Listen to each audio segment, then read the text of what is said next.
My name is Adekunle Oduye, and I'm here to talk to you about building design system documentation with Gatsby. I want to start this talk with a story about my first design system experience. For context, I've been in the design system field for over 5 years and spanned many different industries like finance, healthcare, HR, and marketing. Over that time, I learned a lot, but I learned a lot about documentation. One of my earliest experiences was in design system was focusing on creating component documentation. I'm not gonna lie, I didn't really want to do it or had the passion for it, but at the end of the project, I saw the real value of having good documentation. Throughout the years, I've seen a lot of trends um, in the design system field. And one of all the trends I want to kind of talk about are the pain points of documentation. So the first one is that not enough time.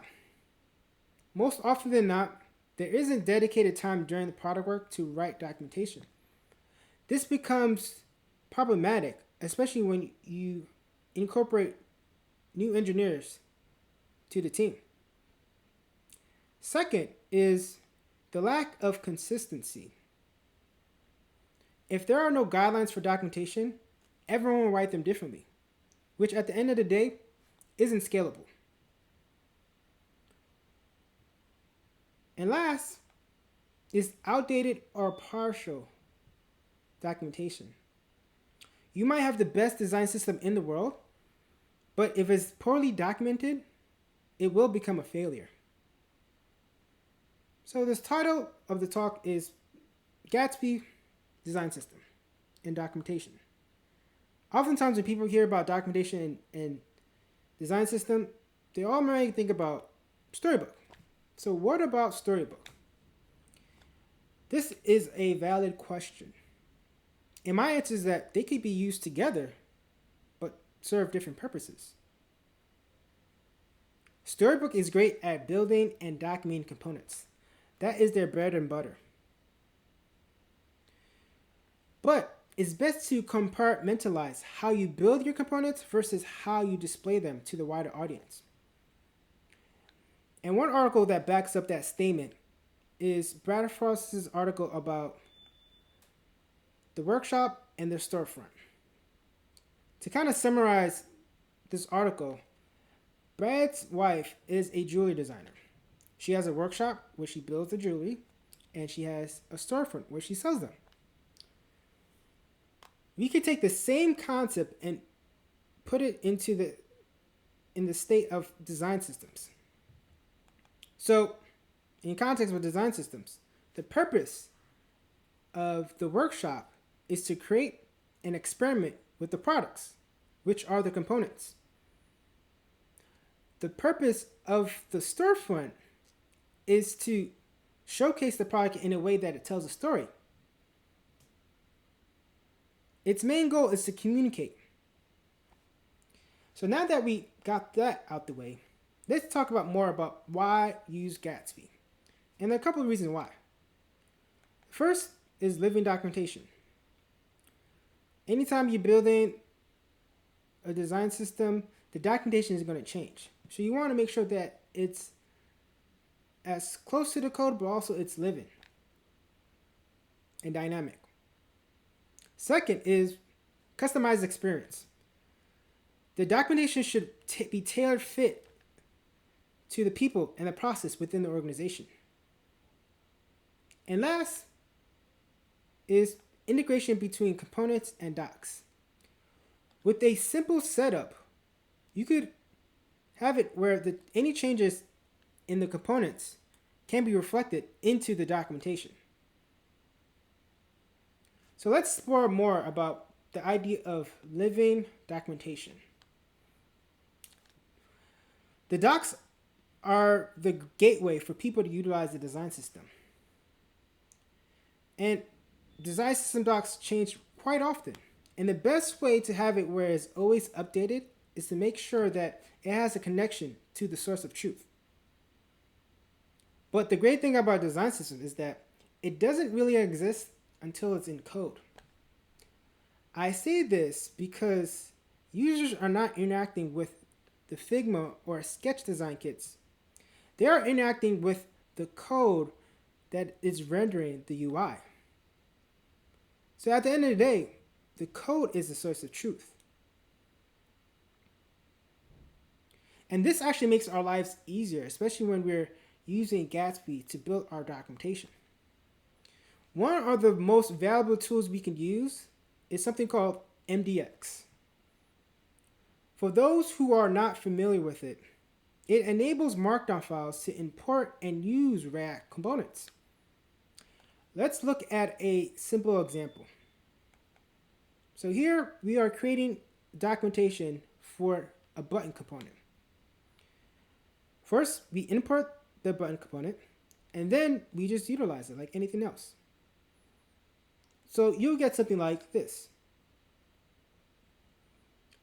Another added benefit is that you could interact with it. Another thing we could do to enhance this documentation is creating something called a props table. One example of this is like this. This is a props table for a button component. And the idea of this is that it lists out all the props related to that component. And it communicates the name, the type, the options, the default value, and the description for each of those props. Let's see how we use it from the consumer side. So we will import props table, and we will provide it a prop called of with a string of the component we want. Let's take a deeper look on how we can implement this.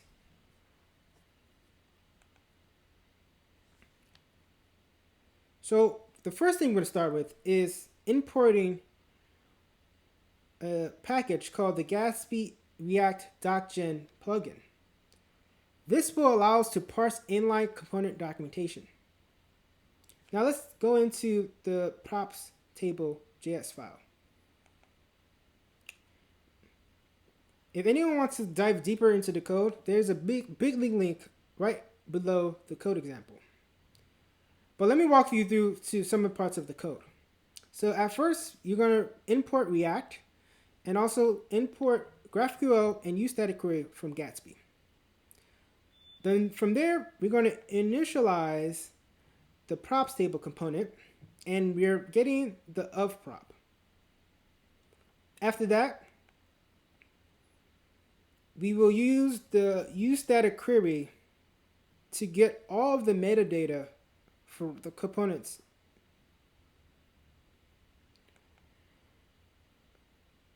And then we could use a helper function to be able to find the specific props table for the component.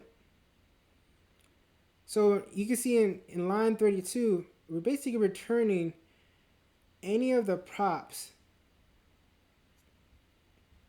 any of the component metadata that equals to the display name of the string we passed in from the props. After that, we could do is like we use this variable to get all the information for the given prop. In this example, this would be for button.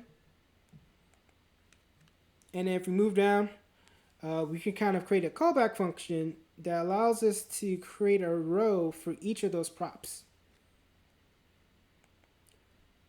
And then at the end, we could then render that table row. And we are mapping through each of those prop items. Next, let's talk about navigation.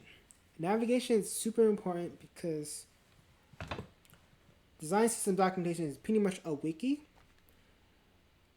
And at the end of the day, we need to have a actual navigation that is scalable and also is easy to find things. So this is the way we can kind of create like a more of a dynamic navigation, as you can see. And the great thing about this is like it feels more of like an app rather than an actual static website. Let's take a deeper look into how we can implement this. The first thing we want to do is we're going to implement the category component. The first thing we need is we need to import React and also use state. We also need to import the link component from Gatsby. I'm using class names as a way to do toggling for class names within the actual components. I'm using CSS modules here, so I'm importing styles too. And then I am importing a menu down icon.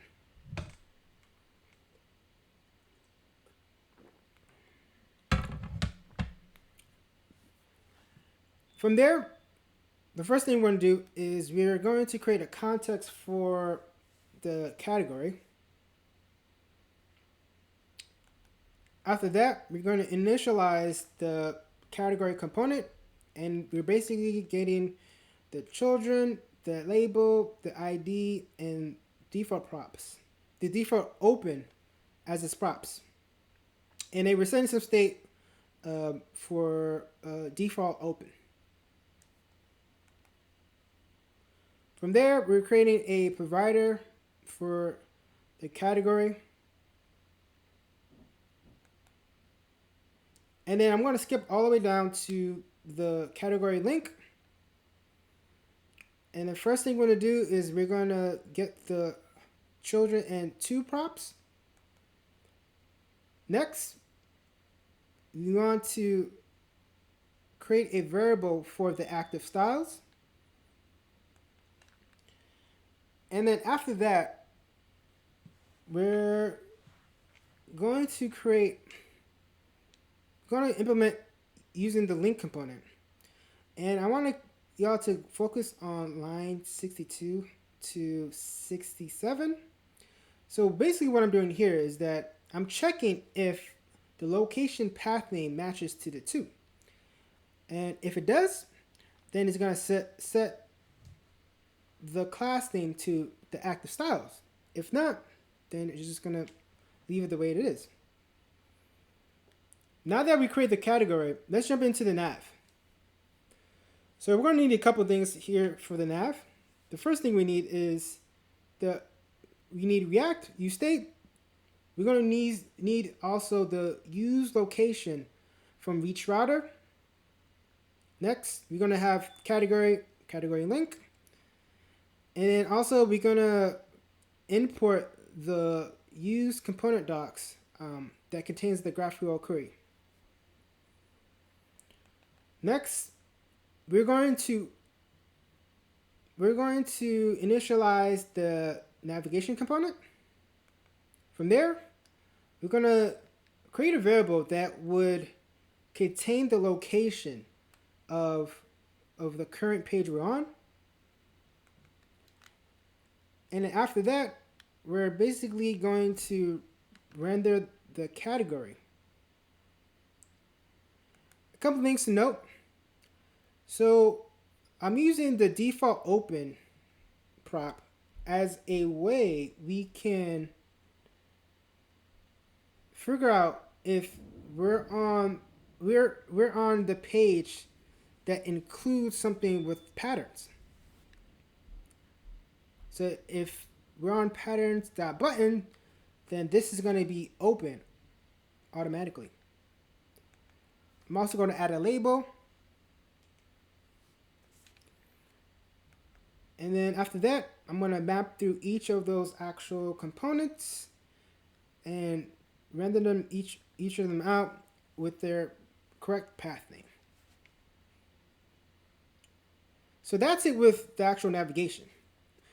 A couple of things we also might want to do to enhance the experience of the design system documentation is something called a component status page.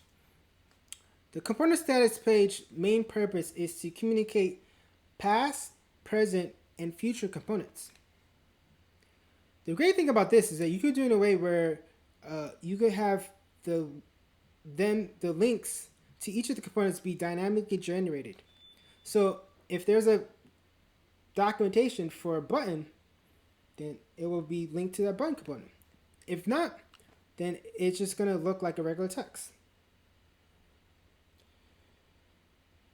And there's many ways you can kind of store the data for this table itself. In this example, I use static JSON file, but you could use something like Airtable or Google Sheets to manage the data within this table. Next, let's talk about integrating Storybook into your documentation. In the beginning of this talk, I talked about how you can use Storybook and Gatsby together. And one great example we could use is the Carbon design system. In this example, I'm showing you how they have a button, their button documentation, and it links out to different storybooks. So in this case, we have a storybook for React, but also for Angular. So for anyone who works on an organization that has supporting many different frameworks, this might be a way you can do that. So we talked about how we could build the design system, but we didn't talk about what should the documentation look like, especially for components. And I'm going to touch upon the structure I use. So there's usually 5 things I like to have in here. And here are the 5. So it starts with the overview, which mainly going to talk about what the component is and the purpose. Variances. This is mostly going to talk about if I have a component that has one or more variances, I want to communicate the purpose of each one. Next, you want to talk about the usage. When would I use this component? The do's and don'ts. And also references to any other documentation around accessibility or whatnot. And this is like an example of a design of a component doc, as you can see.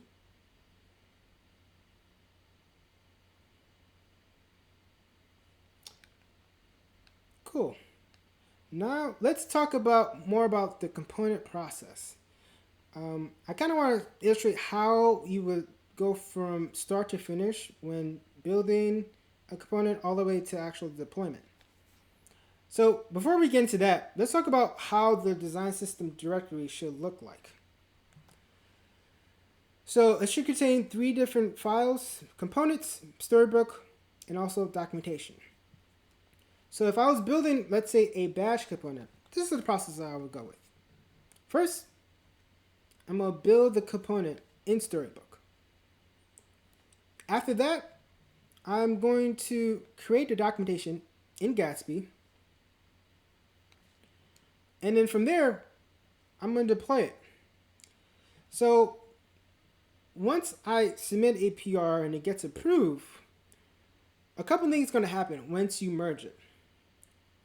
The first is the component will be distributed with an NPM registry, which it could be NPM or Artifactory. And then the Storybook and the Gatsby documentation could be hosted somewhere, either Netlify or GitHub Pages. So anytime there's any changes to the components, Storybook and the actual Gatsby documentation site will be updated. So I know that was a lot, but I'm going to wrap it up with 3 takeaways. The first takeaway is that great documentation empowers others and helps familiarize newcomers. Investing resources for documentation will go a long way. And it will also empower others, but also allow people to be more self-sufficient. The second thing is systemize the documentation process to allow you want to increase the efficiency and the productivity of not only your people but how people work. Especially in design system, there needs to be a system in place so that it can scale properly. And finally, you want to integrate the documentation into the development process. Allocate time each sprint to maintain documentation. This will allow for small iterated changes which are manageable. For those of you that are wanting to learn more about how to build documentation or how to build components and whatnot, I have a list of resources right here. So I highlighted, talked about the Brad Foss's article about the workshop in Storefront. Emma Boston has a great front-end master course about design system with React and Storybook, so definitely check that out. If you're looking for a good example for a documentation that's using Gatsby, definitely check out IBM. And I also created a design system starter kit for anyone who's interested to see how this all plays around. There's a link. Is a link to the actual GitHub repo. Thanks again. Peace.